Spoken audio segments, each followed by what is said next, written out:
Estamos listos, le doy paso. Bueno, muy buenos días con todas las personas que nos acompañan el día de hoy a este 14º conversatorio sobre inclusión financiera, denominado Regresando a los Principios Universales del Cooperativismo. Indicar que este conversatorio lo desarrolla el Observatorio de la PYME de la Universidad Andina Simón Bolívar de Ecuador, junto con la Red de Instituciones Financieras de Desarrollo, RFD. El objetivo un poco es reflexionar sobre los principios universales del cooperativismo y su relevancia en un contexto actual, identificando los desafíos y oportunidades para su aplicación en la actualidad. El día de hoy contamos con dos expositores de lujo, como es el profesor Carlos Naranjo, cooperativista y docente de acá de nuestra casa de estudios, como también con Juan Carlos Durgiles, que es gerente general de la COA Jardín de Suayo. Para la moderación de esta actividad tenemos al doctor Wilson Araque, vicerrector de la Universidad Andina Simón Bolívar, sede Ecuador, y presidente del directorio de la Red de Instituciones Financieras de Desarrollo, RFD. Las preguntas que indicar al público que una vez que hayan acabado las preguntas los expositores, pues se abrirá un espacio para preguntas, las cuales se las receptará a través del correo electrónico observatoriodelapyme@usb.edu.es. Este correo lo estaremos poniendo a través del chat para que puedan hacernos llegar sus inquietudes y que el moderador lo pueda hacer llegar a nuestros expositores. Le doy paso más bien, doctor Araque, bienvenido. Gracias, Andrés, y un saludo a todas las personas que están participando en este conversatorio para tratar un tema que consideramos importante, es lo relacionado a cómo regresar a esos principios cooperativistas, ¿no? Como ustedes conocen, nada más recordando esos principios universales que dieron origen, si ustedes quieren, a todo ese movimiento cooperativista a nivel mundial. El uno tiene que ver con la adhesión voluntaria y abierta, ¿no? Adhesión voluntaria y abierta de quienes forman parte de las cooperativas. Lo otro, lo que es la gestión democrática de los miembros, ¿no? La gestión democrática de los miembros. Lo que tiene que ver con la participación económica de los miembros. El cuarto principio relacionado a la autonomía e independencia. El quinto tiene que ver con educación, formación e información de quienes integran las cooperativas. Por otro lado, la cooperación, ¿no? La cooperación entre cooperativas, la cooperación entre cooperativas y, por supuesto, la preocupación por la comunidad, el interés por la comunidad. Entonces, eso es un poco, nada más recordando esos 7 principios que desde el origen han impulsado al movimiento cooperativista a nivel mundial. Y un poco lo que se busca a través de este conversatorio es tratar de reflexionar sobre, bueno, lo uno, cómo se encuentra en este momento todo el movimiento que impulsa el cooperativismo a nivel mundial y quizá sobre todo a nivel ecuatoriano. Y un poco de lo que hemos conversado con varios actores relacionados al sector, se observa como que de alguna manera se han creado cooperativas de diferente tipo, ¿no? Y, y parecería como que no todas, pero sí algunas de ellas, eh, como que se han alejado de esos principios, de practicar esos principios universales que dan origen al movimiento cooperativista. Y creo que estamos en ese momento de cómo reencauzar, ¿no? De cómo un poco tratar de regresar. Por eso hemos denominado la jornada de hoy día como regresando a los principios universales del cooperativismo. Y para eso hemos invitado a dos expertos en el tema, expertos no solamente desde el lado filosófico del movimiento cooperativista, sino también de la parte práctica, de la acción, es decir, de cómo toda esa filosofía luego es llevada a la práctica, ¿no? Y en este caso hemos invitado al doctor Carlos Naranjo, quien es un cooperativista eh, por muchos años impulsando las cooperativas en el Ecuador, y no solamente en el Ecuador, sino también a nivel internacional.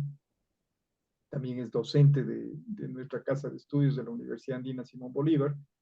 Y por otro lado, también se ha invitado a Juan Carlos Urgiles, que como ustedes conocen, Juan Carlos es una de las personas que en el país así es un referente en el movimiento cooperativista y sobre todo en todo ese trabajo que se ha realizado en el austro ecuatoriano, a través de una de las cooperativas referentes del Ecuador, como es la cooperativa Jardín Azuayo. Bueno, entonces, un poquito para explicar cómo se desarrollaría esta actividad. Daríamos paso primero a Carlos Naranjo, luego a Juan Carlos. Cada uno tendría 30 minutos para exponer sus puntos de vista. Y luego de la exposición de nuestros dos invitados, se abrirían preguntas del público que nos darían llegar, como en el chat de esta reunión se ha enviado un correo electrónico para que ahí ustedes envíen las preguntas que luego formularíamos a nuestros invitados. Bueno, entonces, sin más, damos la bienvenida a Carlos Naranjo para que escuchar sus puntos de vista y dar inicio a esta mesa. Adelante, Carlos, bienvenido. Mil gracias, Wilson. Buenos días, muy buenos días, con toda la respetabilísima audiencia que nos acompaña esta mañana y aplaudiendo su afán de escuchar, de participar, de profundizar en algo que nos une, la solidaridad en la economía. Gracias también por haberme brindado esta oportunidad de compartir algunas ideas que desde hace años y años atrás las hemos venido madurando en la praxis. Y es un honor compartir este conversatorio con Juan Carlos Urgilés, como lo dijo Wilson, un referente para el movimiento cooperativo, especialísimo y señaladamente en la práctica y en la teoría, que es lo que muy pocos o escasos lo hacen.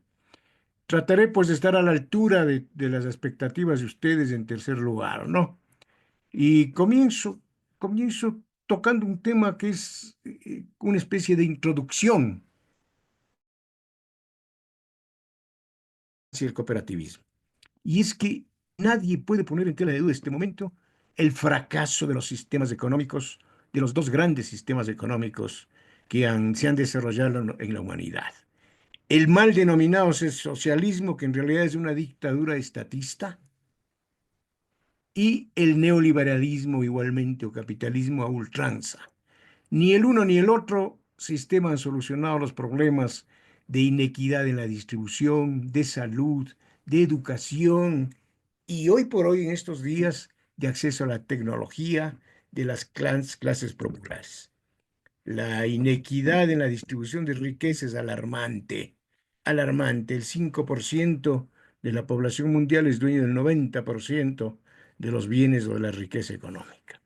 En este mare magnum o en esta contraposición de dos sistemas fracasados, surge el cooperativismo como adalid, como punta de lanza, como piloto de lo que hoy conocemos como la economía solidaria o economía social y solidaria, que no es otra cosa que incorporar, que inyectar este elemento o esta virtud, este valor denominado solidaridad en la economía, que nunca estuvo presente.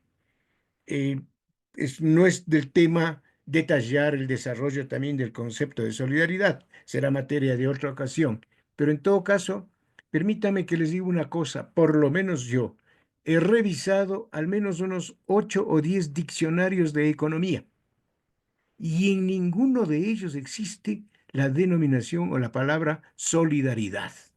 No. Quiere decir que no es precisamente o no fue un término económico. Ahora bien, decía que en este mare magnum y en esta contraposición de sistemas inadecuados, ineficientes, surge el cooperativismo como pilotín, como punta de lanza de lo que hoy se conoce como economía solidaria. Y el cooperativismo como forma de organización empresarial tiene sus propias características que la hacen diferente. Voy a permitirme enfocar 5 de carácter general, sin entrar a las operativas todos los conocemos, ¿no? Que un hombre, un socio, un voto, que la ausencia de fin de lucro, etcétera. Por el momento no. Por el momento generalizamos. Primero, es una forma empresarial alternativa a las tradicionales. Las compañías, las asociaciones, etcétera, sobre todo las compañías o sociedades de capital de todos los tipos, se vieron pues inundadas por la avalancha del progreso, del desarrollo y permitieron el surgimiento de esta forma alternativa que es la cooperativa. Una característica adicional del cooperativismo, de la cooperativa como forma empresarial, es su resiliencia a sistemas y su resiliencia a crisis económicas. Raro, ninguna empresa, ninguna otra forma empresarial que no sea la cooperativa ha podido subsistir en medio de crisis, tanto en el sistema socialista, o mal llamado socialista, sigo creyendo así, como en el sistema capitalista. Han sobrevivido las crisis. Punto uno. Punto dos, se han adaptado a los dos sistemas, porque cooperativas y cooperativistas tenemos en Asia, tenemos en Rusia, tenemos en China, como tenemos en Estados Unidos o tenemos en Alemania. ¿Ok? Entonces, es esa resiliencia de las cooperativas y esa forma empresarial de ser alternativa la que le mantiene con vida. Además, una tercera característica, diríamos, es la concepción humanista, porque tanto las dos formas empresariales alineadas hacia el capitalismo como las alineadas hacia el socialismo, pues tienen tendencias o visiones economicistas, mercantilistas, dinero, dinero y dinero. La cooperativa no, tiene una concepción elevadamente humanista. En cuarto lugar, anotaríamos como característica que es la única forma de organización empresarial que dio pábulo a lo que hoy, insisto, se conoce como economía solidaria y promovió la incorporación de la virtud o del valor solidaridad en la económica, en la actividad económica. Y finalmente la quinta característica, que es la que nos ocupa precisamente esta mañana, o sobre la que se me ha asignado, se me ha pedido que dialogue esta mañana, es que es quizás una forma empresarial, insisto, tan sui generis, que está sujeta a principios. Parte de su doctrina, de su filosofía, de su razón de ser, de su identidad, como veremos más adelante, es precisamente la sujeción a los principios cooperativos, que no lo viven otras formas empresariales. Ahora bien, ¿por qué son importantes estos principios cooperativos?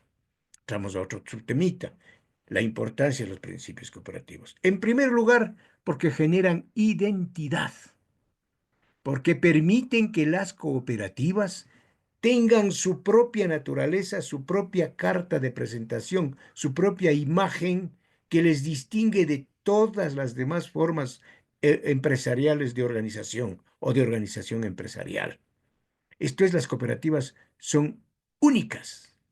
Y las cooperativas son únicas, ¿por qué? Porque estos principios del cooperativismo, que son parte de su ser, de su esencia, de su naturaleza, son los que las hacen diferente. Evidentemente, el cumplimiento de ellos. Ahora bien, además de que los principios cooperativos generan identidad de las cooperativas, identifican a las cooperativas, las hacen unas, tenemos que las cooperativas, para considerarse tales o para ser tales, tienen la difícil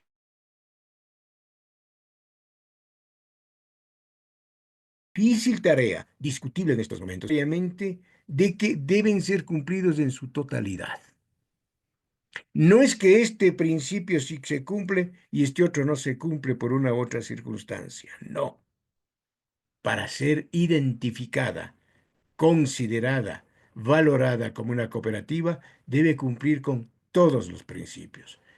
Dísela así, o se cumplen todos o se cumplen ninguno. Insisto, esta partecita un poco discutible, como muy sujeta a aspectos circunstanciales o coyunturales, pero en todo caso es válido, ¿ok? Por fin, adicionalmente, o en otro punto, porque son importantes estos principios, porque generan bases éticas, bases de incorporar, como se decía, la solidaridad y la ética en la economía, en las actividades económicas. Eso los hace a las cooperativas, las hace contrarias al criterio de competencia, por lo menos en teoría.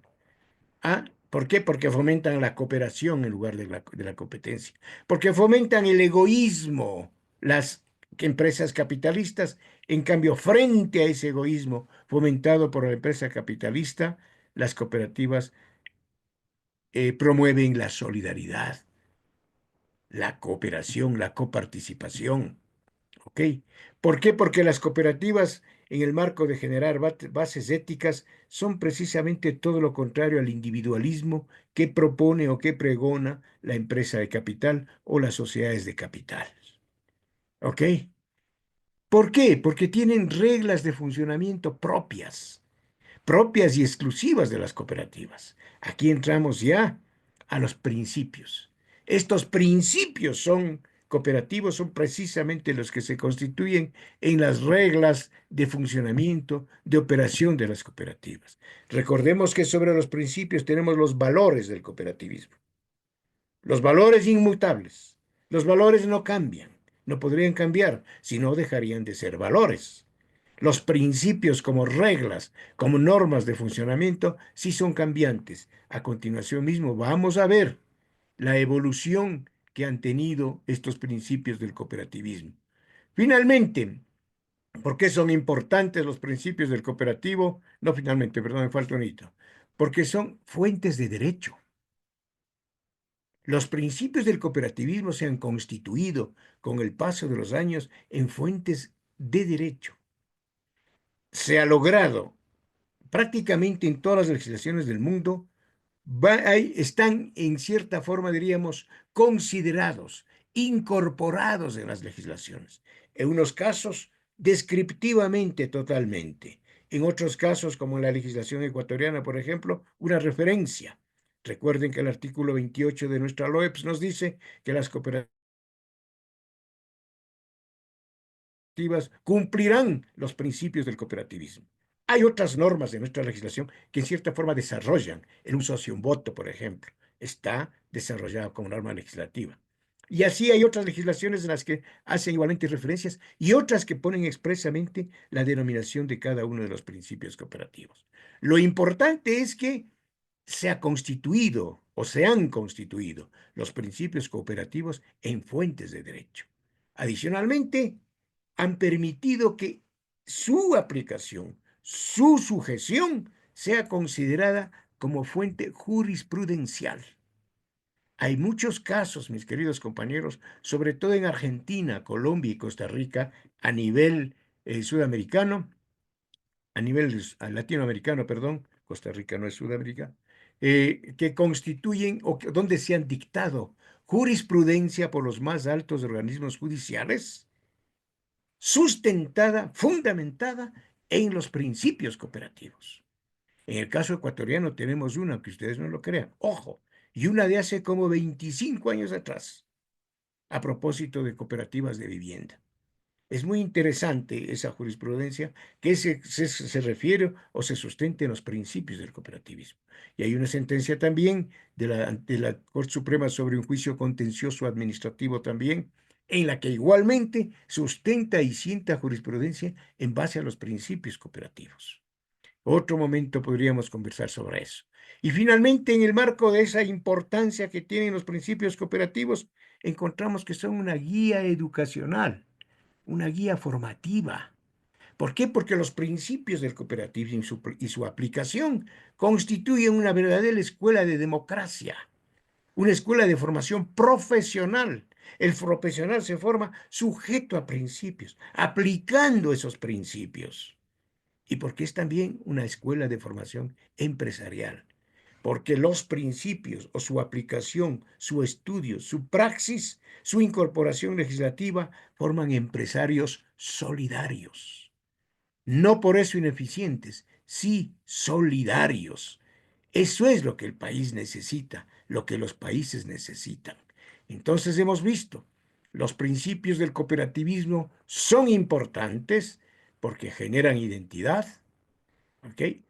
porque su cumplimiento, ya dijimos, debe ser total, porque generan bases éticas, porque se constituyen en reglas de funcionamiento propias y exclusivas de las cooperativas, ¿ya? Porque son fuente de derecho y porque se constituyen una guía educacional.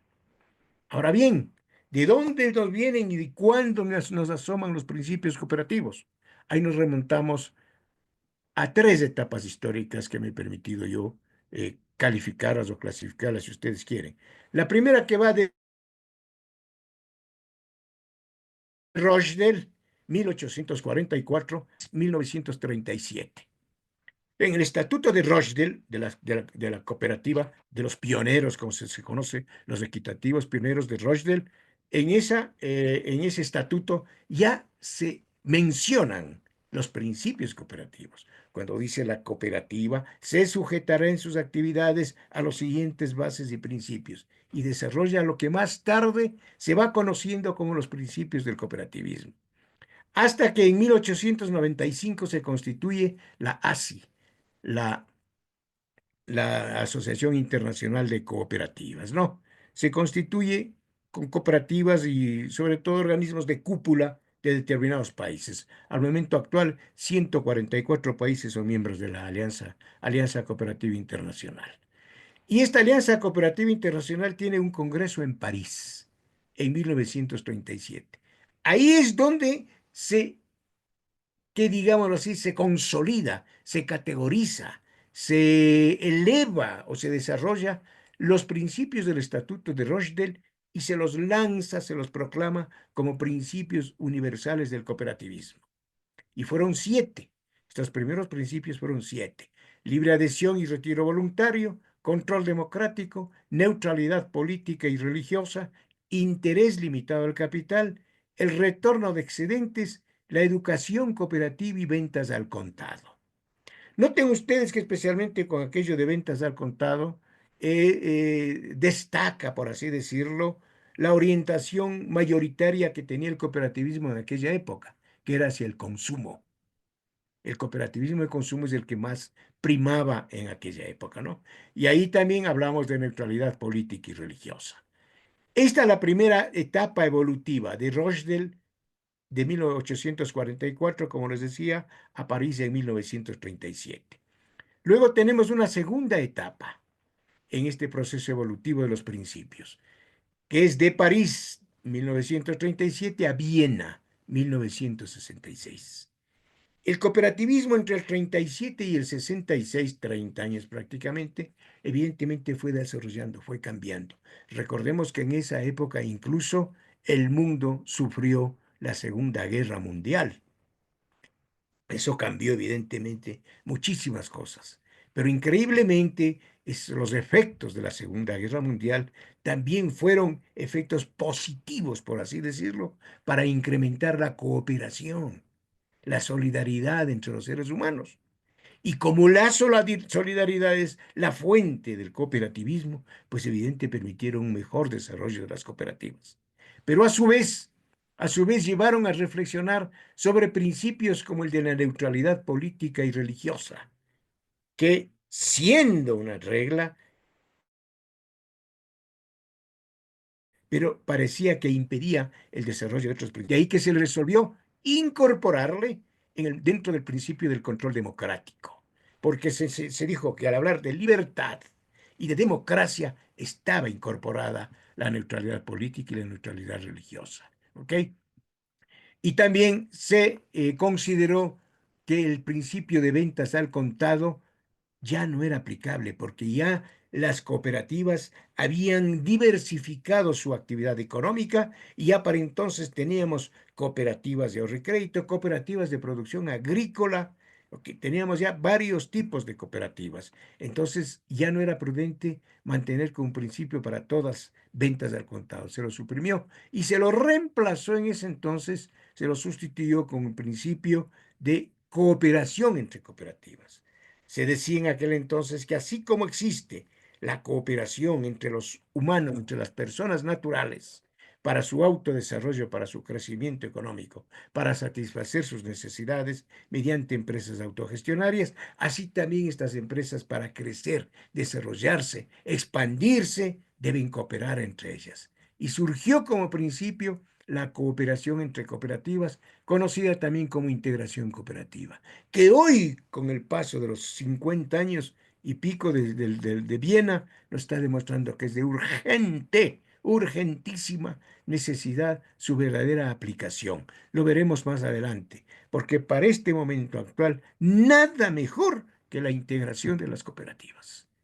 Bien, entonces en Viena, en 1966, el Congreso de Alianza Cooperativa Internacional determina 6 principios: la adhesión libre voluntaria, el control democrático, el interés limitado sobre el capital, la distribución equitativa de excedentes, la educación permanente y la cooperación entre cooperativas o integración cooperativas.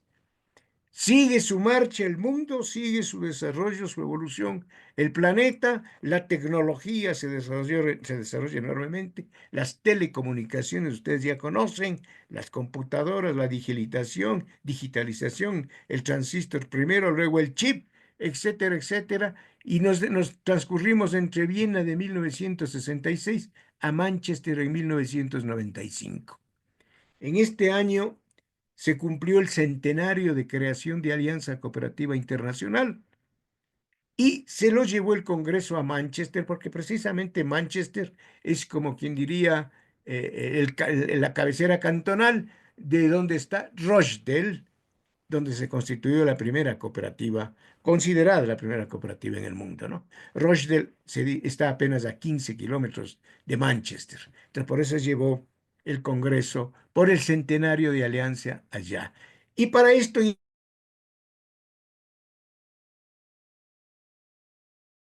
ya se vinieron desarrollando algunos estudios. Steven Aybuck ya hizo un principio, un estudio. Lars Marcus, otro, perdón, sueco, hizo también un estudio de los principios.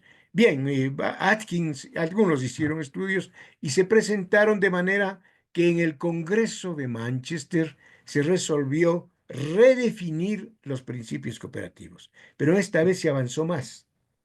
Primero porque se hizo ya una declaración de identidad cooperativa, que es la que hoy está vigente. Y esta declaración de identidad cooperativa engloba los denominados valores cooperativos y los principios cooperativos, que es lo que nos ocupa, ¿ok? Aquí se mantienen los principios, podríamos denominarlos clásicos: la adhesión voluntaria y abierta, que no es otro que nadie puede ser obligado a pertenecer a una cooperativa, así como nadie puede ser obligado a permanecer como socio en la cooperativa. El control democrático de los miembros. Uno hoy no diría imposible, sino de compleja aplicación en el momento actual por el crecimiento numérico de algunas cooperativas a nivel mundial, no solo en el país, ¿ok? La participación económica de los socios. Ustedes recuerden que tanto en París como en Viena se habló de el interés limitado al capital y del retorno de excedentes. Estos dos principios en Rochdale, perdón, en Manchester, se fusionan en uno solo: participación económica de los socios, donde se demanda el aporte de los socios de capital, pero se demanda también que ese capital sea remunerado de cierta forma. ¿Para qué? Para incentivar la inversión en capital, en el capital de sus cooperativas por parte de sus socios. ¿Ok? Porque como el capital no tenía remuneración en las cooperativas, pues no había interés mayor. Caso de las cooperativas de ahorro y crédito, por ejemplo.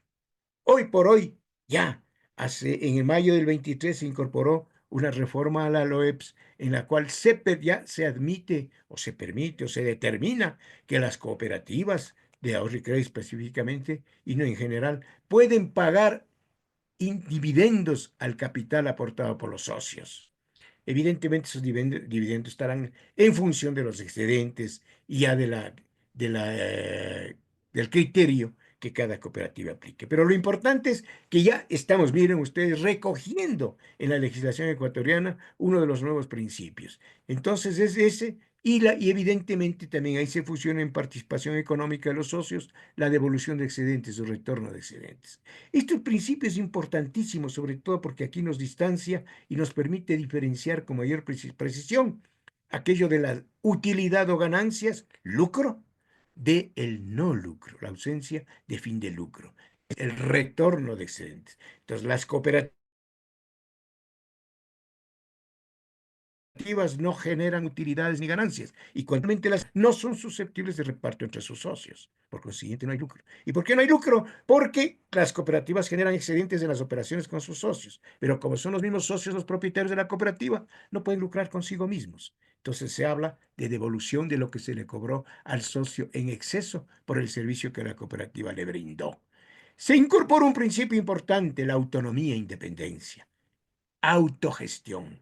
Y cuando eventualmente las cooperativas deben recibir aportes de capital de terceros ajenos, pues nuestros terceros ajenos no deben tener capacidad de decisión o injerencia en la toma de decisiones al interior de la cooperativa. Esa es la autonomía, esa es la independencia. Y esa autonomía e independencia alcanza también a las cooperativas frente al Estado. Frente al Estado. Hace unas semanas atrás ustedes deben haber conocido nomás de hecho, se han dictado algunas normas que son exageradamente intervencionistas en la gestión propia y autónoma de las cooperativas, en el autogobierno, en la autogestión. Hace unas semanas atrás, no más recuerdo, se dictó una resolución por parte de la SEF por la que decía o determinaba que las cooperativas que deban hacer contratos o firmar contratos, algo así, superiores a $10,000 o hacer gastos superiores a $10,000, requerían informar previamente y una suerte de revisión por parte de la superintendencia. Atentatorio a la autonomía de las cooperativas. Ok, luego tenemos el principio de educación, formación e información, fundamental para la vida misma de las cooperativas. Importantísimo. Hace años atrás yo decía, y como que se acuñó esa frase y quedó en la historia, yo decía que cuando vino Alianza para el Progreso y se fomentó el cooperativismo en el Ecuador, se crearon cooperativas, se formaron cooperativas, pero no se formaron cooperativistas. Y eso es lo que necesitamos precisamente. Y para eso está la educación. Además está como fuente de información. La ciudadanía poco conoce del cooperativismo. El ciudadano común y corriente, cuando le hablan de cooperativas, automáticamente identifica solo con ahorro y crédito. No con pesca, no con transportes, no con vivienda, no con producción agrícola, no con producción artesanal. Eso hay que cambiar, hay que informar adecuadamente las bondades de la cooperativa como forma de organización empresarial.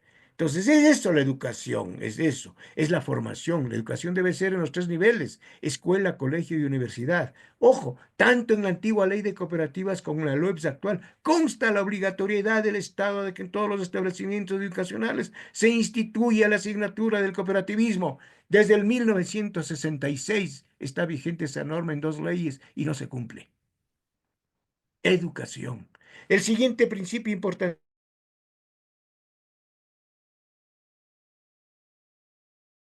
cooperación entre cooperativas. Eso es la integración. Si cada grupo de cooperativas va por su lado, va en función de sus intereses particulares, no hablamos de cooperativismo.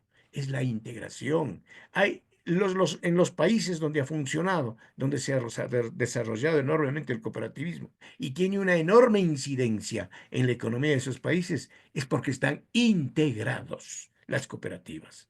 Vea usted en Brasil, por ejemplo. En Brasil existe y la incidencia política del cooperativismo es tremenda. En Brasil existe en el bloque, en la Asamblea de Brasil, en el Congreso, en el Parlamento brasileño, existe un bloque cooperativista, compañeros. ¿Por qué? Porque están integrados los cooperativistas, pues. Porque ahí sí cooperan entre cooperativas y cumplen con el permiso, con el principio de cooperación entre cooperativas, ¿ya? Y finalmente, otro principio fundamental, el compromiso con la comunidad. Estos son los principios vigentes de la Alianza Cooperativa Internacional. Estos son el compromiso con la comunidad. La cooperativa se desarrolla en un entorno, se desenvuelve en un entorno geográfico, en un entorno social. Y si no es porque hay buena actividad en ese entorno social, no puede haber una buena cooperativa. Quienes hacen las cooperativas son los ciudadanos, los trabajadores, los empleados, las madres de familia, las amas de casa del entorno geográfico en el cual la cooperativa desenvuelve sus actividades. Y la cooperativa tiene que devolver a esa comunidad lo que la comunidad hace por ella, porque la comunidad es la que le está permitiendo la existencia misma de la cooperativa. Por eso el compromiso con la comunidad es importante, ¿ok? Actualmente, así desarrollado así el proceso evolutivo de los principios cooperativos. Dianita o Andrés, me hacen el favor de avisarme unos 3 minutitos o 5 minutitos antes, cuando ya esté, para no comerme el tiempo. A veces la lengua se me va sin querer y me voy con el tiempo. Actualmente, decía, los principios De del todos modos, cooperativismo eh, han eh, logrado... sí, Carlos, tenemos eh, 3 minutos más, porque estamos ya casi sobre el tiempo. Ay, Tres caray. minutos, Carlos. Voy a tratárselo más rápido. Bueno, les decía, actualmente la importancia de los principios cooperativos es enorme. Tanto así que fueron incorporados en una recomendación, la recomendación 193 de la Organización Internacional del Trabajo, que como ustedes saben, son suscriptores de la OIT prácticamente de todos los países del mundo, incluido el Ecuador. Esa recomendación recoge los principios del cooperativismo e insta a los países a dictar normas legislativas que permitan su aplicación.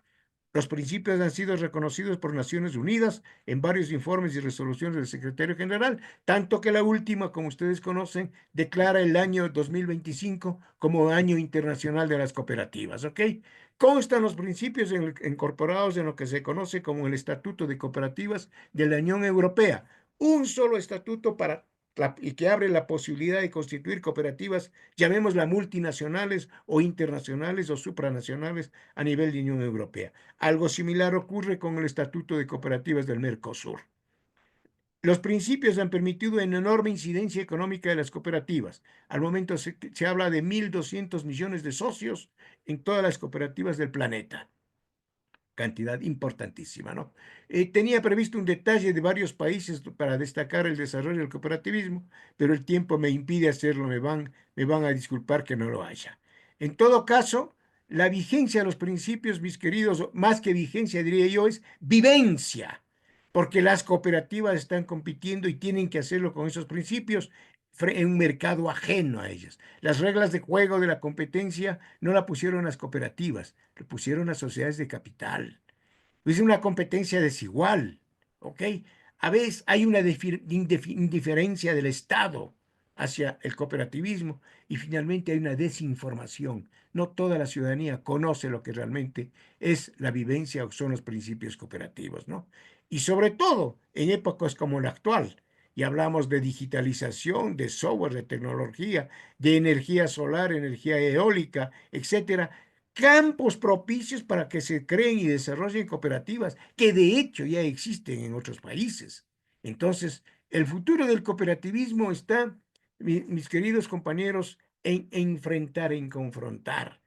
Es difícil, evidentemente, yo decía hace unos minutos, es complejo. Por ejemplo, en cooperativas con 500.000, 600.000 socios, etcétera, etcétera, el principio del control democrático es complejo su aplicación a aquello de un socio un voto. Pero existen canales, Juan Carlos podrá explicarlo con mayor propiedad, cómo esa cooperativa, la Jardín Azuayo, ha acertado, y lo digo sin ambajes ni por lanzarle flores o piropos al economista urgilés, sino porque es una realidad. Nadie desconoce que diríamos, la verdadera armazón que se ha creado para dar una mayor participación democrática a los socios de esa cooperativa.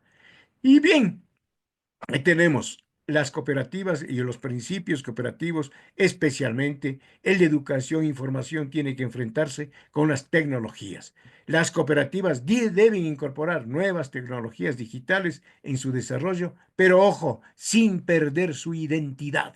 Esa es la clave. Las cooperativas deben enfrentar la globalización. ¿Cómo enfrentar la globalización? Monstruos multinacionales. Pues creando cooperativas multinacionales también, pues integrándonos como cooperativas.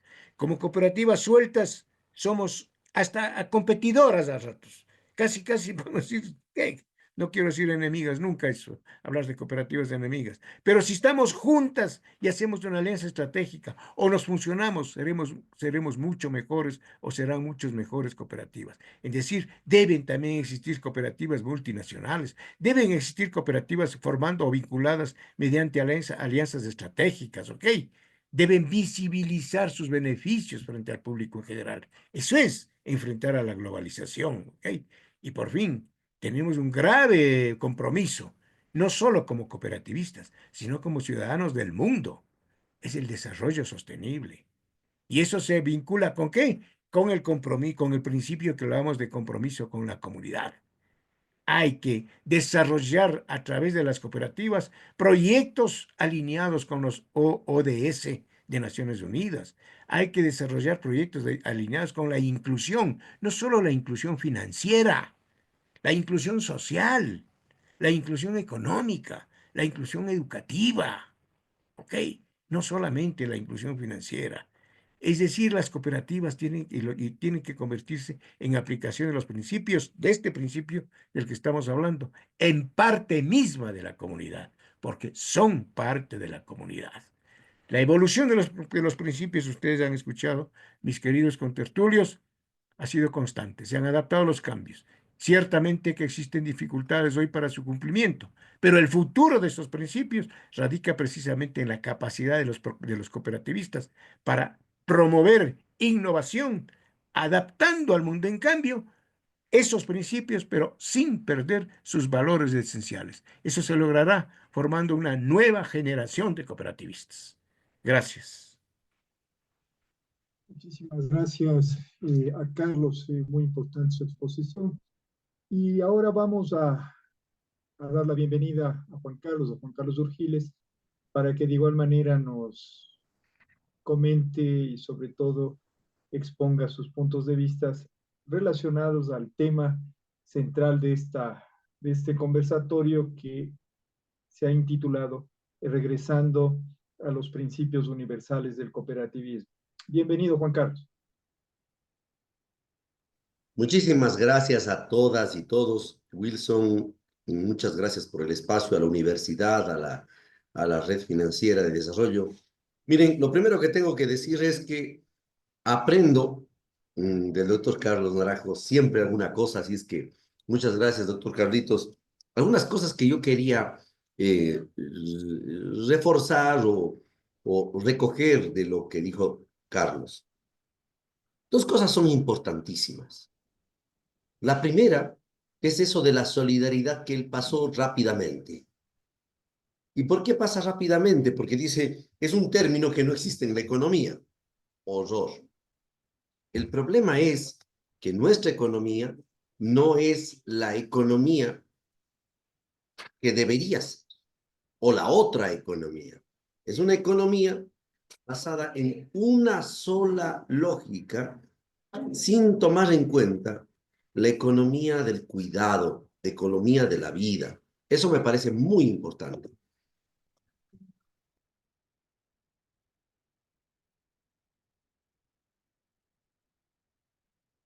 Perdonen ustedes. Entonces, la economía de la vida es una de las cosas fundamentales.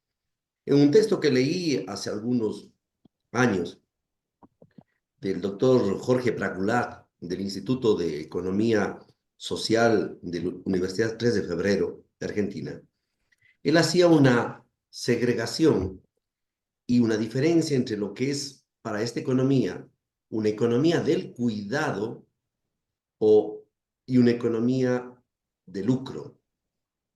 Y en esa segregación, él decía que, lamentablemente para Wilson, mi persona que tenemos nuestra profesión, una cosa es ser economista y otra es ser ecónomo. Entonces ahí entiendo en una comunidad religiosa a la monjita que administraba, o al monje que administraba, o al cura que administraba los dineros de la comunidad, no le llamaban economista, le llamaban ecónomo. Y claro, me puse a averiguar y la diferencia entre ecónomo y economista es una diferencia burda, lamentable para los economistas. El ecónomo es aquel que se preocupaba para sostener la vida de la comunidad. Y lamentablemente para los economistas somos los sujetos que estamos trabajando para ver cómo se saca más lucro. Eso es bien importante porque los principios son fundamentales para el otro elemento que planteó Carlos Naranjo y que me parece muy válido, es el de la identidad. ¿Qué es lo que te hace a ti como persona? ¿Qué es lo que hace a una organización como es? Claro, el nombre, Diana, Wilson, Carlos, Juan, Andrés, es lo que le da el nombre. Pero ese nombre es un nombre vacío si no está lleno de valores, de principios, decía el doctor. Entonces, si hay una estrategia fundamental en una estructura organizada, esa estrategia fundamental se llama identidad. Y la crisis de valores que vivimos es una crisis de sujetos cada vez con menos identidad, cada vez más arrastrados por las condiciones que nos impone el sistema que vivimos.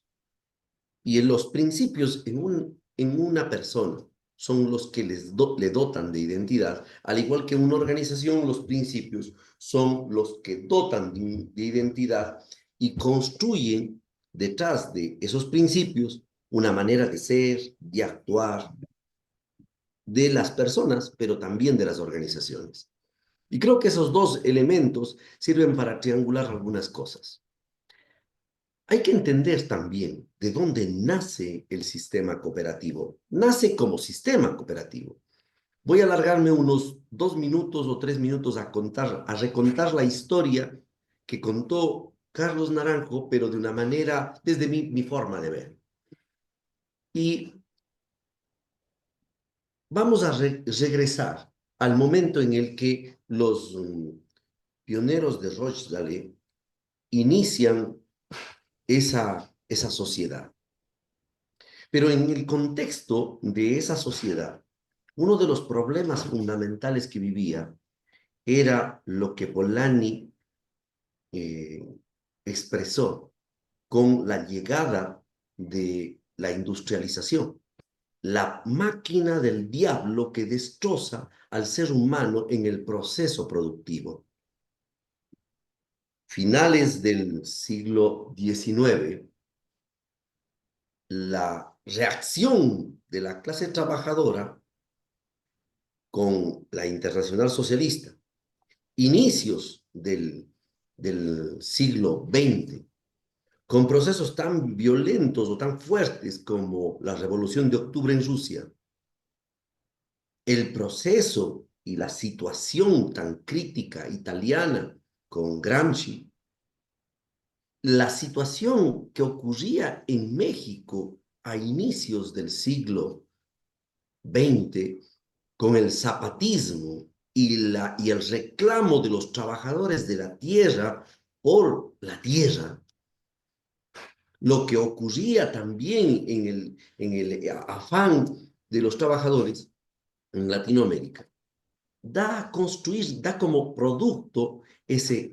sistema que es el sistema cooperativo desde el enfoque, digamos, del socialismo utópico.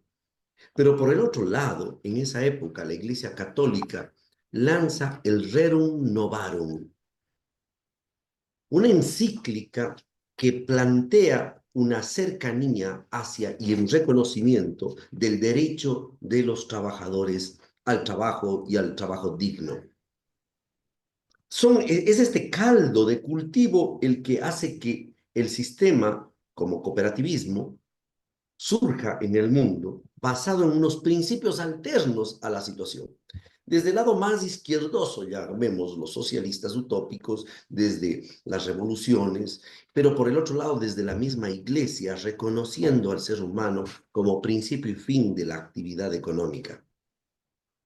Y claro, terminada la Segunda Guerra Mundial, el mismo sistema, digamos, de New Deal americano, baja a Latinoamérica y el cooperativismo anglosajón, marcado por el punto cuarto marcado por los sistemas de cooperativismo estadounidense, plantean para Latinoamérica una alternativa que era una alternativa contra la revolución, pues. Y esa alternativa y ese choque de alternativas contra la revolución va construyendo un caldo de lectura, un espacio de lectura para la evolución del cooperativismo en los diferentes espacios. Hago ese cuento porque el doctor Carlos, así es como, cuando él hablaba, yo veía y contaba eso. Esa es la realidad que yo entiendo y la que yo leo sobre esto. Pero apuntando un poco más hacia los principios y llegando un poco más hacia los principios, quisiera compartir con ustedes una pequeñísima lámina, las pequeñísimas láminas, muy cortas, en las que es posible identificar los principios cooperativos como los leemos ahora. Y he puesto palabras para simplificarlos. Pero detrás de cada uno de los principios, yo quisiera abonar y profundizar qué está detrás de esto. El primer principio, que es el principio del acceso, de la libertad para constituirse como equipo, detrás de este principio está lo que podríamos denominar la inclusión. Ninguno de los principios están sueltos, eso también es otra cosa. No es posible, y lo que voy a explicar ahora, cómo yo lo entiendo, es que los principios no están separados. Es un todo integral. Y detrás de la inclusión están 4 grandes elementos de inclusión. El primero, la inclusión financiera.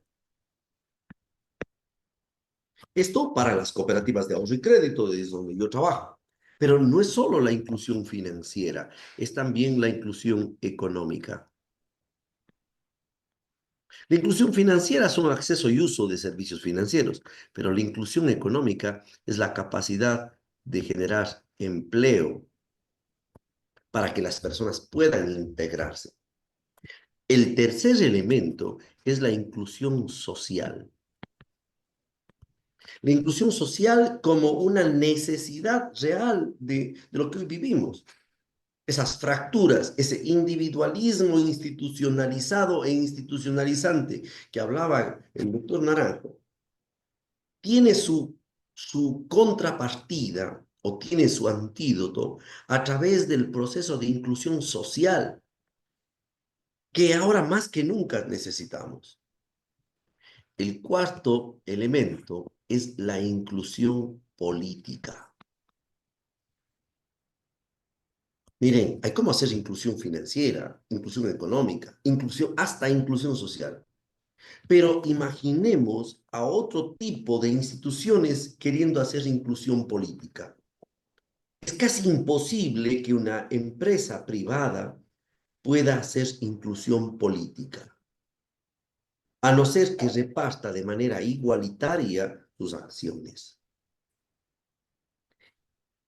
Y esta inclusión política nos lleva a una serie de elementos que permiten al sujeto ser para tomar decisiones, o sea, que tenga la capacidad de decidir. Y es por su particular condición de libre acceso, en donde los sujetos son tales que son capaces para tomar sus decisiones de manera no individual, sino de manera colectiva, que esta inclusión política nos lleva a constituir un sistema de gobierno que es la administración bajo gestión democrática, en donde en la gestión democrática estamos hablando de la gestión del poder. Porque dentro de la gestión del poder estamos hablando de la forma de gobierno de estas organizaciones. La forma de gobierno de estas organizaciones implica la estructura, la arquitectura que gestiona ese poder, que se constituye por la unión y el vínculo que se establece entre las personas. el vínculo, el poder de este tipo de organizaciones no se construye basado en la cantidad de dinero que aportas, sino se construye por los vínculos de interacción y de comunidad que se construyen entre sus miembros. Esa gestión de ese poder, para que no sea secuestrado, como dicen los gringos, por el free rider o por el polizonte, requiere una arquitectura que controle ese poder. Y esa arquitectura administra 3 campos al estilo Bourdieu. El primer campo vital es el campo cultural, que regresaremos después de unos minutos. Debemos trabajar en el campo cultural para poder lograr sujetos que puedan gestionar la democracia de su propia organización y por tanto puedan ser sujetos de inclusión política. El segundo campo que controla ese poder es el campo de liderazgo. Pero ¿qué tipo de liderazgo? Mientras la cultura es una cultura del común, de la construcción de sueños colectivamente soñados, colectivamente construidos, el liderazgo es el liderazgo, como yo le llamo, el liderazgo de maestro. El liderazgo que transforma a los sujetos, que acompaña a los sujetos para sacar lo mejor de cada uno de acuerdo a sus capacidades y condiciones.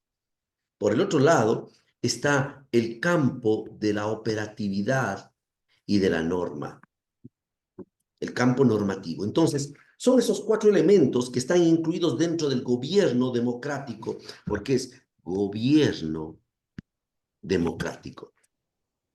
Solamente cuando tenemos un gobierno democrático podemos hablar de una democracia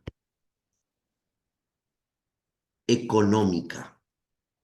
Hay un autor gallino que habla sobre la importancia de la democracia económica y sobre la subordinación. Sánchez Parga tiene un lindo libro que se llama, ya me olvidé, sobre la democracia, un lindo libro editado por el CAP, que habla de la subordinación necesaria de la economía a la democracia. Entonces, la actividad económica tiene que ser un proceso de democracia económica.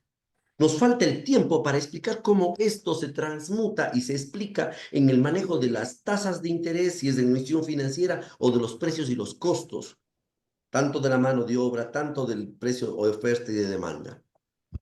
El tercer principio es la democracia económica para mí. El cuarto elemento implica que esta relación de subordinación de la democracia o del gobierno, de la democracia económica al gobierno, me lleva al cuarto principio que tengo anotado aquí, que es la independencia y la autonomía.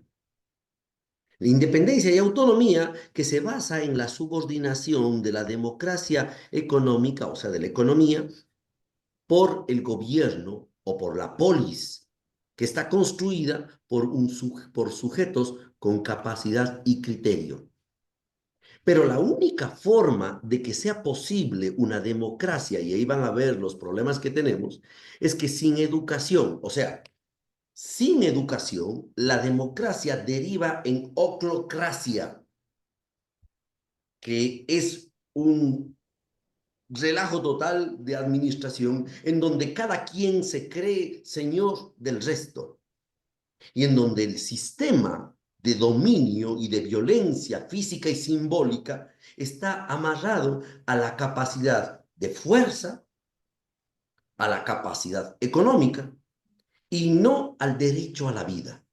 Entonces, hay una sinergia entre los procesos de los principios. El otro principio es el compromiso con la comunidad. Este tal vez es el principio que para mí más nos duele, porque el principio de compromiso con la comunidad es un principio que podríamos llamarle ecosistémico. Bajo este principio se constituye una gran verdad. La verdad es que la libertad individual es tan real como el oxígeno en la luna. No existe. Es una falacia. Para muestra un botón, compañeras y compañeros. Dígame quién está usando ropa que cada uno de nosotros ha hecho. Nadie. Siempre dependemos de otros. Y esa madurez del sistema, del pensamiento cooperativo que está aquí, implica que se da cuenta de que la empresa cooperativa, que es una empresa comunitaria de personas, se da cuenta de que si está en un ambiente inadecuado, no va a poder desarrollarse. Mire lo que está pasando en nuestro país, a dónde nos ha conducido un pensamiento individualista, individualizante. Nos ha conducido, lamentablemente, a la vacuna, al tráfico, a la vacuna, al tráfico y a la inviabilidad de los modelos empresariales productivos y al caos. Porque claro, yo puedo salir adelante, pero si yo tengo que... Miren, yo vivo en una ciudad que se llama Cuenca. Ahora estamos llenitos de gente los fines de semana. Es un problema, tenemos un problema. ¿Saben por qué? Usted les pregunta, oiga, usted bonito que viene de la costa, ¿usted por qué viene acá? Oiga, es que aquí puedo salir a pasear. En mi tierra yo soy preso en mi casa. ¿Por qué? Porque si yo pienso solo en mí, me arruino. Entonces el compromiso con la comunidad no es una cosa bondadosa, es un asunto de necesidad fundamental. El otro elemento importante es el que decía Carlos, doctor Carlitos, solos no es posible. Necesitamos interactuar y estar con otros. Esa es mi visión general de los principios cooperativos. Avanzo un poco porque hay un riesgo estratégico fundamental ya en la perspectiva.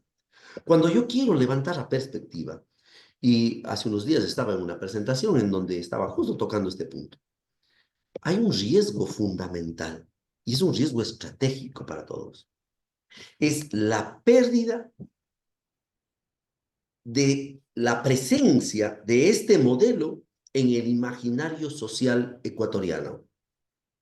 Por eso felicito a la red, por eso felicito a la universidad, por eso agradezco, no felicito, agradezco, les agradezco a mí, porque hace unos minutos estaba con una funcionaria de una prefectura, de uno de los lugares donde estamos, y me decía, se habla lindo de esto, pero el rato que queremos llegar a los funcionarios, nadie sabe de qué estamos hablando. La academia nos debe mucho, no enseña esto. Nos enseña más de lo mismo, pero no enseña una alternativa, un paradigma alternativo. Entonces, el imaginario de nuestros jóvenes no está en la solidaridad, en la reciprocidad, en la cooperación, en el vínculo que tenemos ético con las otras personas. Está en el individualismo institucionalizado, en el riesgo del individualismo institucionalizado. Ulrich Beck habla muchísimo de eso. Les recomiendo que lean. El individualismo institucionalizado, un libro bellísimo de Ulrich Beck y Beck, de la esposa. El riesgo está ubicado en el imaginario social. Y los que debemos hacer algo, estamos aquí al menos. Wilson desde la academia, Carlos desde la legislación y yo desde la misma organización. Poca formación y conciencia de los socios y administradores sobre la particular identidad de una cooperativa. Por el servicio y no por el lucro, lo dijo claro Carlos. Pero hay una falsación identitaria. El problema no es un problema técnico, es un problema político y filosófico. Y es un problema de mentirnos. Yo digo, ¿por qué nos mentiremos tanto? Claro, debe ser un problema, no sé si lacaniano, un problema de alguno de esos, que estudia alguno de esos famosos psicólogos. Porque si nos enfrentáramos a la realidad, tendríamos dos alternativas: o cambiarla o someternos. Como no queremos someternos, falsamos la identidad para simular esa situación. Cuando uno llega a una edad, no tan alta como y valiosa como la de Carlitos, pero cuando uno llega a una edad, mentirse a uno mismo te da dos caminos. Te mientes por caridad, o sea, porque, pobrecito, o sea, hagámosle caso ya, pobre gente, o te mientes por cobardía. Yo creo que en este caso no debemos mentirnos por cobardía, no es un asunto de caridad, tenemos que decir lo que estamos viviendo, una falsación identitaria. Y claro, esa falsación identitaria, esa dura situación que nos aqueja, conlleva un riesgo de gobierno y poca capacidad de liderazgo para enfrentar las dificultades propias del contexto que estamos viviendo. Inestable, conflictos económicos, dificultades de inseguridad, a niveles alarmantes, pero esa misma falsación nos inviabiliza como posibilidad de control o de gestión de ese gobierno, de nuestras organizaciones. Por eso los principios son importantísimos para apuntar a eso. Las organizaciones hoy no trabajan para fortalecer su tejido social, cultural, y sufren un vaciamiento conceptual al enfocar sus maneras de comunicar, de operar, de administrar, según un modelo bancario privado que no critico porque tiene más bien hasta bastante pertinencia. Dice que va a hacer eso y lo hace. En cambio, es grave que una cooperativa diga que va a hacer algo y lo hace diferente. Grave, grave. Por último, me han pedido que ataque algunas alternativas. Estoy justo en mi tiempo. Y voy a plantear 4 alternativas. Uno, integración como base identitaria y como alternativa. Lo dijo Carlitos. Me ganaste, Carlos. Es que es eso. Miren, las personas piensan que compitiendo van a lograr. O sea, pero por Dios, yo tengo aquí en mis compañeros un miedo a la competencia. Vean, hay una diferencia bien grande entre ser competitivo y ser competente. Competente es ser capaz. Y yo creo que ahí hay que poner. Pero competitivo, competitivo, en un mundo que nos destrozamos. La mejor forma de competir es meter un balazo al otro. Competiste y le ganaste. Y para largo. Pero ser competente. El otro es el límite, está marcado, lo he puesto 2 veces, por el límite cultural. Si nosotros no llegamos a los jóvenes, que decía también Carlos, y su límite cultural es lo mismo que hemos venido teniendo, no hay alternativa. Margaret Thatcher, no hay alternativa. Hay que mover el horizonte cultural de nuestras sociedades.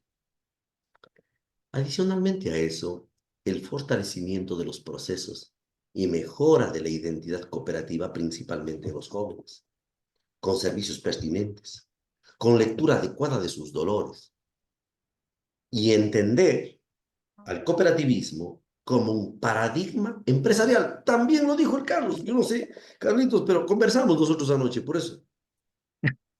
Sí, tuvimos una reunión muy sucinta de varias horas, por eso puse. Miren, todas las organizaciones productivas pueden ser cooperativas, por tanto es un paradigma empresarial alterno.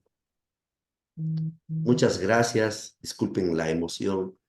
Hablar de esto sin emoción, para mí no es muy posible.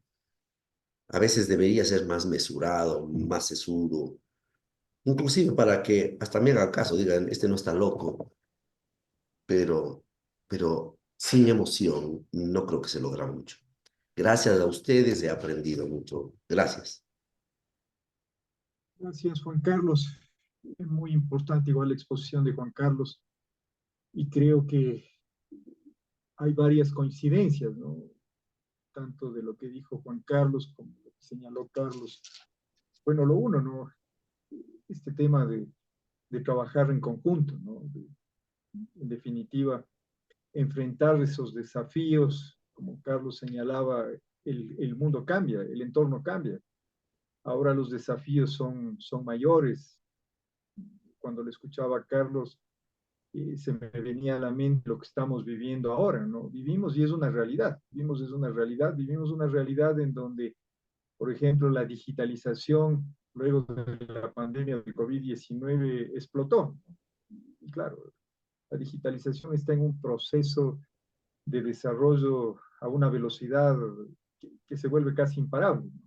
Entonces, en medio de esos cambios, ¿no? ¿Cómo nos unimos?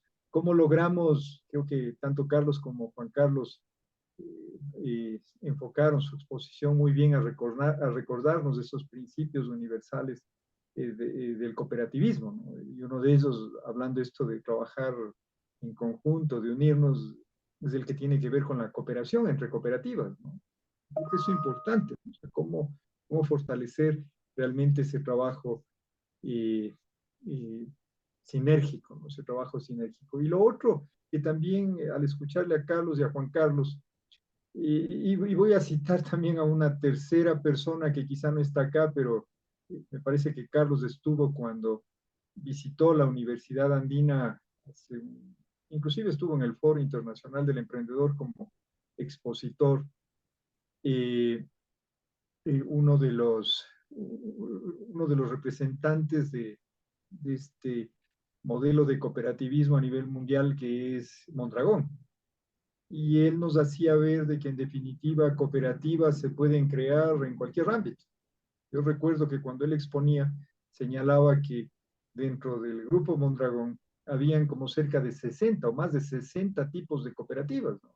Y recuerdo inclusive algunas de ellas vinculadas a lo que ahora, si ustedes quieren, nos preocupa, que es el tema tecnológico. Pero claro, y creo que también coinciden Juan Carlos y Carlos, es que en este ejercicio, ¿no? de aplicar estos principios del cooperativismo a diferentes actividades, pero la clave es lo uno, cumplir esos principios. Y Carlos además fue desafiante y dijo, no es solamente cumplir uno, sino que hay que cumplir todos los principios.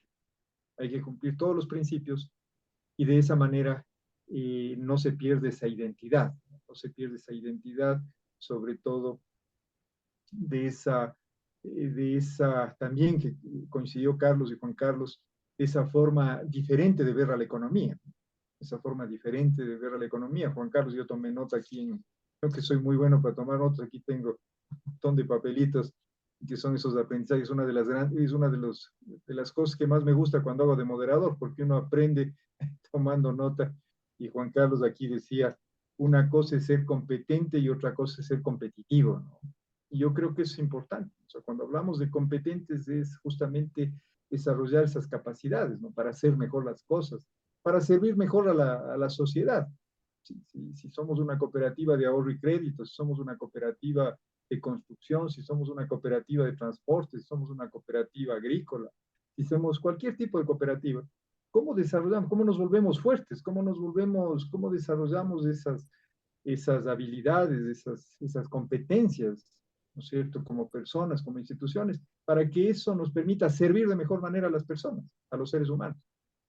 Entonces creo que es muy importante lo que nos acaban de señalar Juan Carlos y Carlos. Bueno, ahora vamos a lo que son las preguntas, y aquí tengo una pregunta para Carlos, que justamente nos hicieron llegar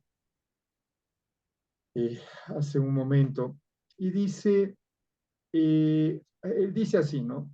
Independientemente de la situación económica del país, puede ser que las políticas y procesos internos están fallando. El porcentaje de préstamos mayoritarios en cooperativas se dirige al consumo, dice, ¿no?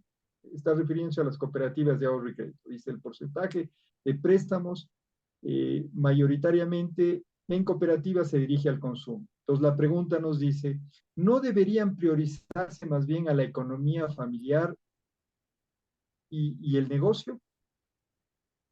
Carlos, te escuchamos. Sí, la respuesta es sí, un total y absoluto sí. Las cooperativas de ahorro y crédito, yo siempre he opinado, deben ser una suerte de brazo financiero del cooperativismo no financiero. Esto es desde del sector real de la economía. Las cooperativas de ahorro y crédito deben ser el brazo financiero de las cooperativas de producción pesquera, de las cooperativas de producción agrícola, las cooperativas de producción artesanal, etcétera, etcétera, etcétera. Y más aún, en momentos como el actual, en que debemos, como lo mencionaba y ampliando un poco lo que decía Wilson Araque, incursionar en otras formas de actividades. Miren, mis queridos compañeros, hasta el año pasado, hasta mayo del 23, perdón, no existía, estaba vedado el acceso a las cooperativas de turismo, estaba vedado el acceso a cooperativas de salud o de medicina prepagada, estaba vedado el acceso a la constitución de cooperativas de seguros. En mayo del 23 logramos reformar la normativa jurídica, la LOEPS, y ya hay posibilidad de constituir cooperativas que enfrenten esas actividades económicas hasta entonces cerradas. Pero hay que hacerlo. Y en mi opinión, el papel de las cooperativas de ahorro y crédito es fundamental, no solamente en el hecho de orientar sus créditos en un mayor porcentaje a la producción antes y al consumo, no solamente en eso, sino realmente en promover. Solo pongo como un ejemplo, el éxito del grupo Salinerito, ¿en qué radica? En que fue la cooperativa de ahorro y crédito Salinas Limitada la que impulsó primero la constitución de la, productiva, de la cooperativa, que es lechera, y luego vino ya la compra de la hacienda. Bueno, toda esa historia que no es materia de análisis, de recordatorio en este momento, pero lo cierto es que todo nació y partió de una cooperativa de ahorro y crédito, local, territorial, vinculada con la comunidad. Y hoy tenemos los resultados. Eso es lo que hay que replicar, las cooperativas de ahorro y crédito como promotoras de las cooperativas del sector real. Gracias, Carlos. Importante la respuesta. Ahora una pregunta para Juan Carlos, y sobre todo Juan Carlos, que como habíamos señalado, además de todo su conocimiento filosófico sobre el cooperativismo, también tiene esa vivencia práctica, sobre todo en la parte de lo que son cooperativas de ahorro y crédito. Y aquí hay una pregunta interesante que dice, ¿cómo se podría mitigar la competencia desleal entre cooperativas que buscan acaparar recursos en una misma localidad, impidiendo así el cumplimiento del principio de cooperación entre ellas? El asunto no se arregla fácilmente si es que las instituciones no están integradas en una red. Miren, yo no voy a ser muy, digamos, simplista de pensar que con una norma regulo todo, pero si yo vinculo a las organizaciones entre ellas y hago que los hermanos, que el dolor de un hermano sea el dolor del otro hermano, en ese momento surgen dos cosas. Surge primero el sentimiento de impacto, de afecto hacia la otra persona. Y claro, si mi hermano está enfermo, yo estaré preocupado de él. Pero también, si veo que él se dedica a tener una mala alimentación y una mala vida, también le pondré, diré, oye, ve, yo te estoy ayudando, pero por favor, come bien, pues. Cuídate, que yo te cuidaré, dice. Entonces, una de las mejores alternativas para que eso se reduzca, no digo que no vaya a pasar, es que haya lo que pidió Carlos, un sistema de integración y de codependencia. Si yo como gerente de una cooperativa no me importa lo que pase con otra cooperativa, pues actuaré arbitrariamente y malamente. Pero si yo tengo una vinculación con otras cooperativas, yo les corresponsabilizaré. Ahora sí viene lo normativo. Lo normativo diré muy bien cuáles son, de acuerdo a sus capacidades, cuáles son los grados que hay. Miren, yo ahorita mismo quisiera mostrarles un ejemplo de esto que tú dices. Hay una norma que pide que las cooperativas de ahorro y crédito tengan un nivel alto de seguridad en el manejo de sus datos. El manejo de los datos es costosísimo, es costosísimo. O te vas por Amazon o montas tú un centro de datos. Cuando tienes mucho, necesitas montarte un centro de datos. Y las otras cooperativas están abocadas a pagar una renta al tecnofeudalismo, una renta en la nube, y por norma paga la renta, imagínense, por norma paga la renta. O la invitación que yo les he hecho, ¿saben qué? Ayudémonos a que a ustedes les baje el costo y a mí a pagar el mantenimiento de las personas que están atendiendo en ese centro de datos. Tomen sus equipos, les doy el espacio para que tengan sus equipos. Y ustedes pagan a los guardias de seguridad y parte de los que están viendo, monitoreando. El costo de ellos baja, mi, mi costo baja y ambos tenemos el buen servicio. Pero cuando algo les pase a ellos, me va a doler a mí, pues. Entonces yo no ando buscando hacerles daño, porque si a ellos les hace daño, me hace daño a mí. Si a ellos les da COVID, a mí muy posiblemente me dé COVID. O tendré que andar mucho más custodiado.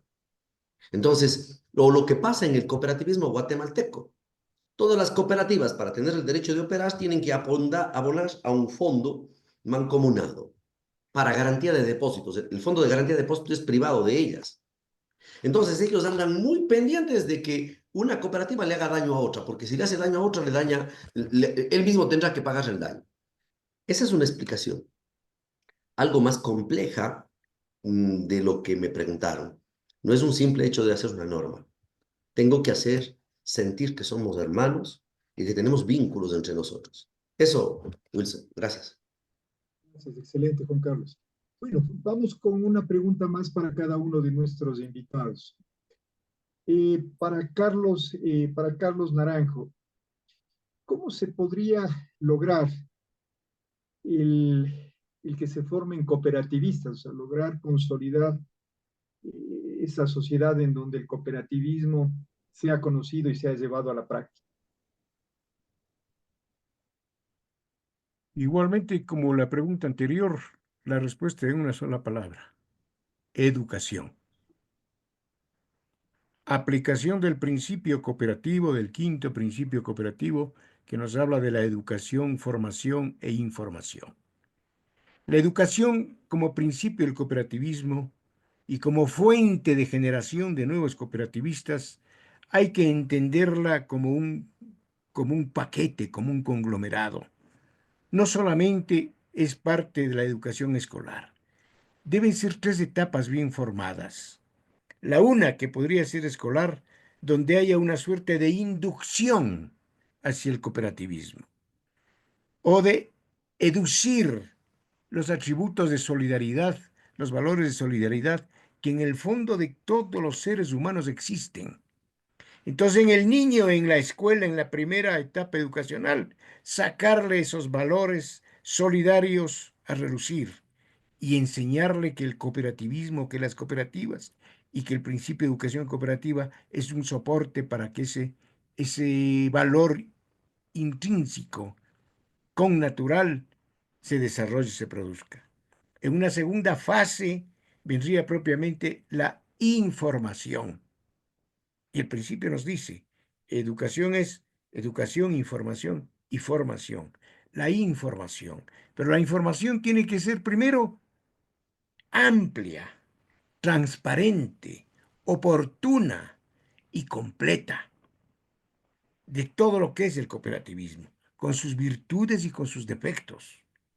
¿Okay? Y esa información tiene que ser no solamente a quienes creemos o aspiramos sean cooperativistas, ni a los que ya son cooperativistas. Tiene que ser también a los empleados, a los trabajadores de las cooperativas.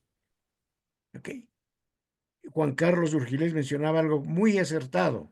No podemos hacer cooperativismo si los trabajadores y quienes trabajan, si los administradores no están imbuidos de la doctrina cooperativa. Eso es importantísimo. Hacia ellos tiene que ir la educación. La educación también tiene que ir hacia los líderes de opinión, la información, perdón, hacia los líderes de opinión, hacia los medios de comunicación y de ahí escalar hasta las autoridades gubernamentales. Porque hoy por hoy, y Juan Carlos, insisto, lo mencionó, gobierno, administradores, en muchos casos socios, ¿ok? Y ciudadanía en general no conocen totalmente lo que es y lo que significa la cooperativa como una forma de organización empresarial nueva, distinta, auténtica y única. Entonces, ¿cómo arrancar eso? Respondiendo a la pregunta, educación. Y una tercera etapa, ya vimos, la información, la educación o la educación, y luego está la formación. Pero la formación no solo del cooperativista, sino del empresario cooperativista, del administrador de empresas cooperativas. ¿Ok? En una segunda fase, ya cuando el ciudadano, el joven, está informado, está educado en el cooperativismo, pues hay que hacerlo un empresario cooperativista. Yo algunas veces he dicho en este tipo de foros, el cooperativismo de ahorro y crédito acude a banqueros para que le ayuden o le administren y gestionen las cooperativas de ahorro y crédito. Hay determinados sectores que acuden a empresarios privados, en definitiva. Y ellos vienen con su propia mentalidad. Si se formaron como banqueros, vienen como con mentalidad banquera o bancaria. Ok, entonces, ¿qué es lo que hay que hacer? Formar cooperativistas. Decía, en varios foros yo he dicho, es más fácil tecnificar a un cooperativista antes que cooperativizar a un técnico que venga del capitalismo. Convenzcámonos de estos. Entonces, la respuesta es educación, educación permanente. Y me atrevería a decir, ampliando un poquito la respuesta, los tres últimos principios están atados íntimamente y son, en mi opinión, la base fundamental del cooperativismo. El libre ingreso y retiro voluntario es una práctica, la remuneración al capital igual, la autonomía necesarios, pero igual. Pero si no hay educación, lógico, no hay integración cooperativa. No hay el sueño de que nos hablaba Juan Carlos de Urgilés, que se lo logra únicamente juntos, aliados, cooperando, no compitiendo. ¿Ok? Y luego está el compromiso con la comunidad. El momento en que la comunidad sienta que la cooperativa es parte suya y la cooperativa se sienta parte de la comunidad, ese imbricamiento va a permitir una fusión identitaria entre comunidad y cooperativa que le va a solidificar y le va a hacer realmente una alternativa empresarial y una alternativa de desarrollo. Concretamente, la respuesta es ¿a cómo? Educando. Educación, educación. Gracias, Carlos. Bueno, y finalmente para Juan Carlos, aquí hay una última pregunta que igual también hay con un comentario que contextualiza la pregunta. Dice, en los últimos años me parece que ciertas cooperativas de ahorro y crédito han adoptado una imagen más amigable hacia las personas como consumidores, promovida por la competencia privada, entre lo que podemos ver, por ejemplo, usan nombres cortos, dice, por mencionar algunas. La 29, la 23, CB, la Pablo, etcétera. Y luego viene la pregunta, dice, ¿puede esta tendencia ser vista como un reflejo de pérdida de identidad cooperativista o por el otro lado, la forja de una identidad más reconocible y como instrumento de posicionamiento de mercado? Miren, existen dos fuentes para eso. Voy a por la primera. La primera tiene que ver con una cuestión tecnológica. Nosotros como Jardín Azuayo, cuando necesitábamos poner en nuestros aplicativos el logo o el nombre, nosotros teníamos escrito el logo y con todo escrito Jardín Azuayo. Pero por el tamaño de los aplicativos, no hay cómo hacer visible tanta letra. Entonces necesitas colocar solo el logo por la facilidad de lectura. Eso por un lado. Por otro lado, acudimos a un momento en el tiempo en donde la ligereza agobia, la ligereza es la que reina. La ligereza agobia porque complica, porque no es como someterse a un espacio como este en donde más o menos podemos discutir los temas. Y simplemente se marketiza el modelo y se pierde la identidad y se pierde la discusión del juicio crítico de los socios sobre lo que estamos hablando. Como parte de esa ligereza, se acortan los nombres, se acortan las reflexiones y dejamos de hacer funcionar el ejercicio crítico razonado y nos vamos simplemente a el cerebro reptiliano, que es el cerebro de corto plazo, el cerebro de poca comprensión y derivamos en el sentimiento antes que en la razón. Entonces sí, tiene que ver, pero ese acostamiento también tiene que ser importante para poder atraer en una primera instancia, porque los jóvenes están en eso. Atraigo a las personas y luego necesito tener un sistema que decía Carlos, un sistema educativo interno. Cuando a veces me piden que ayuden a una cooperativa, yo lo que les digo es, a ver, compañeros, ¿tienen sistema educativo? No, ¿y qué es eso? Nosotros tenemos departamento de mercadeo. Digo, ya, marcaron calavera, el primer problema ya tengo, si me piden que les ayude, ya tengo la primera cosa. Y la otra que me dicen, oiga, lo que pasa es que, chuta, tenemos problemas, la gente cada uno hace lo que quiera. Ah, ¿tienen sistema de comunicación? Comunicación, no mercadeo, comunicación, que es muy diferente. Yo no estoy en contra de mercadeo, estoy en contra de el sistema de comunicación. Estoy en contra de que se entienda mercadeo o marketing con comunicación. Comunicación es más o menos lo que ahorita estamos estableciendo, en donde las partes se sientan en igual condición y discuten un tema de manera ordenada o gestionada por un compañero que ahora cumple Wilson el papel de moderar y de reflexionar. Entonces, eso es comunicación. Entonces, una sociedad de este tipo necesita desarrollar sistema educativo y sistema comunicativo. Educativo para generar concepto y principio de las cosas, y comunicativo porque allí está la función de reconocimiento del otro como persona, y está allí el sistema nervioso que permite la capacidad para acción colectiva de los sujetos, que es el cooperativismo. Eso, Wilson, para acostar y no alargarme. Gracias.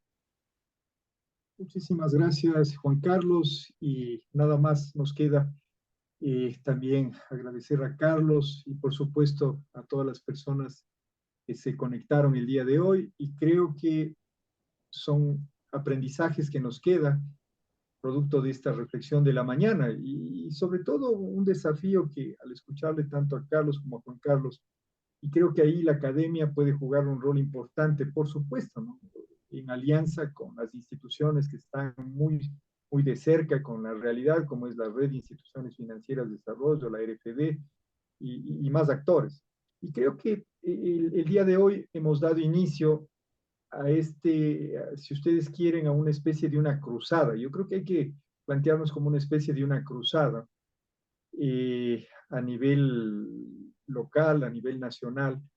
Y un poco, primero que estos principios que hemos conversado el día de hoy, estos principios universales del cooperativismo, la gente los conozca, ¿no? Primero los conozca, luego se apropie de esos principios y sepa que son la base para cuando deciden optar por una forma de organización, como es una cooperativa, esos principios cómo los deben a la acción, cómo los deben a la práctica. Y creo que ustedes al escucharles han dejado planteado ese desafío. Y creo que es deber de la academia, en este caso junto a un aliado como es la Red de Instituciones Financieras de Desarrollo, que está muy de cerca con los actores directos, sobre todo en el campo de las cooperativas de ahorro y crédito, el poder llevar a cabo más de este tipo de eventos académicos, para dar a conocer, para que la gente tome conciencia, y sobre todo cuando ya escogió como una forma de organización una cooperativa, tenga claro de que esos principios tiene que llevarlos a la práctica, porque caso contrario no es una cooperativa, simplemente es así, simplemente es el nombre el letrero, pero ya al ver sus actos, sus acciones quizá están distorsionados. Entonces yo creo que es importante que la gente lo conozca, los interiorice y luego los lleve a la práctica. Bueno, muchísimas gracias a Juan Carlos, muchísimas gracias a Carlos y a todas las personas que estuvieron presentes en esta jornada el día de hoy, también a Diana Rodríguez, a Andrés Arguello, que han estado presentes apoyando para desarrollar esta actividad, y por supuesto a todo el equipo de la Red de Instituciones Financieras de Desarrollo, que también se involucra en poder llevar a cabo este tipo de jornadas, que como ustedes ven, vamos ya en la jornada número 14. Bueno, una buena mañana, lo que queda de la mañana, y nos estaremos viendo en una próxima ocasión. Hasta luego. Muchas gracias. Pasen bien. Chao. Gracias por la Muchas invitación. gracias. ¿No? Buen día para todos. Un abrazo, Juan Carlos. Gracias, Gracias. hasta luego.